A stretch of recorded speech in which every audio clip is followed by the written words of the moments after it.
Assalamualaikum warahmatullahi wabarakatuh.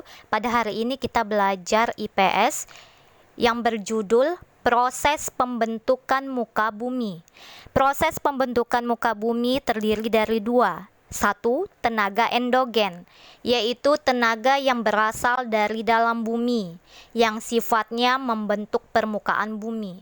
Contoh, vulkanisme, tektonisme, gempa bumi atau seisme.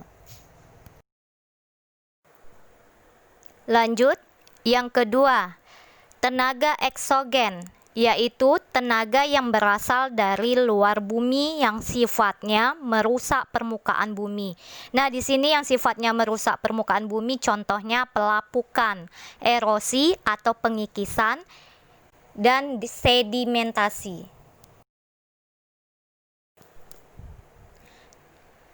Coba perhatikan anak-anak semua. Vulkanisme.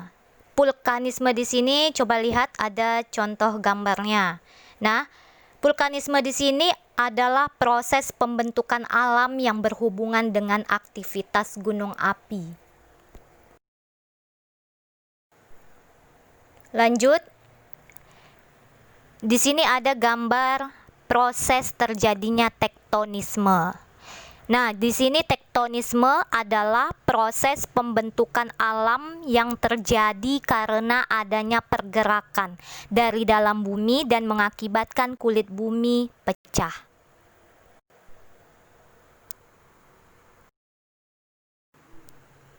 Selanjutnya, gempa bumi atau disebut dengan seisme adalah getaran yang dirasakan di permukaan bumi yang disebabkan oleh pergerakan kerak bumi atau lempeng bumi. Kalian mungkin sudah tahu ya nak ya, di negara kita itu ya sering terjadi gempa bumi. Jadi gempa bumi ini bisa menghancurkan seluruh bangunan-bangunan di sekitar kita. Nah, pusat gempa bumi di sini di dalam bumi disebut namanya hipocentrum. Pusat gempa bumi di permukaan bumi disebut epicentrum. Alat pengukur gempa bumi disebut seismograf.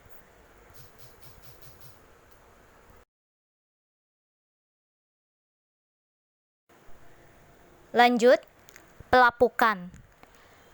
Lihat gambar di sini ya, ada gambar batu-batuan di mana pelapukan itu adalah proses hancurnya batu-batuan. Batuan di permukaan bumi itu dapat hancur karena pengaruh siang malam.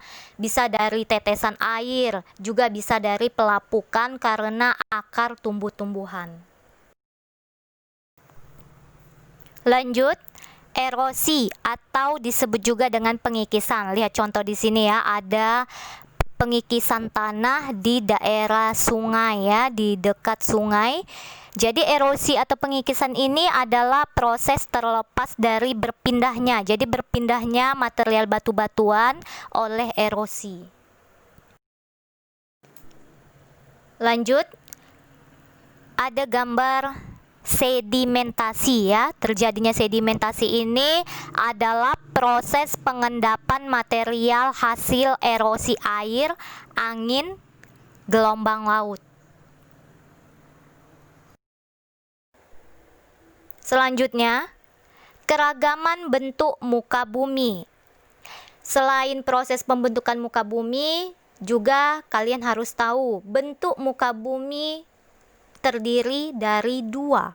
Satu, di daratan, yang kedua di dasar laut. Itulah bentuk muka bumi. Yang di daratan terdiri dari gunung, pegunungan, bukit, dataran rendah, dataran tinggi, lereng, lembah, cekungan.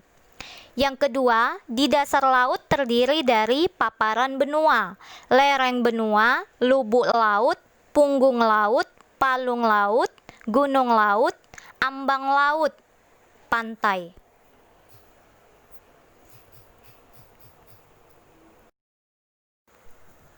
Selanjutnya, selain proses pembentukan muka bumi, keragaman bentuk muka bumi, di sini juga ada berdasarkan letak geologisnya.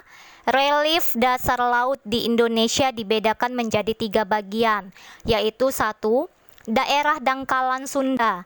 Di sini kedalaman lautnya kurang dari 200 meter, meliputi Laut Jawa, Laut Cina Selatan, Pulau Sumatera, Pulau Kalimantan, Pulau Jawa, Kepulauan Riau. Yang kedua, daerah dangkalan Sahul. Kedalaman laut kurang dari 200 meter, meliputi Laut Arafuru, Laut Banda.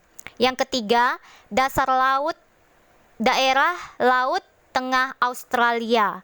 Kedalaman laut lebih dari 200 meter, meliputi Laut Sulawesi, Laut Maluku, Laut Flores, Selat Makassar. Nah, sampai di sini materi kita. Setelah saya jelaskan di sini, kalian catat di buku IPS masing-masing, di buku catatan, jangan dicampur. Nah, assalamualaikum warahmatullahi wabarakatuh.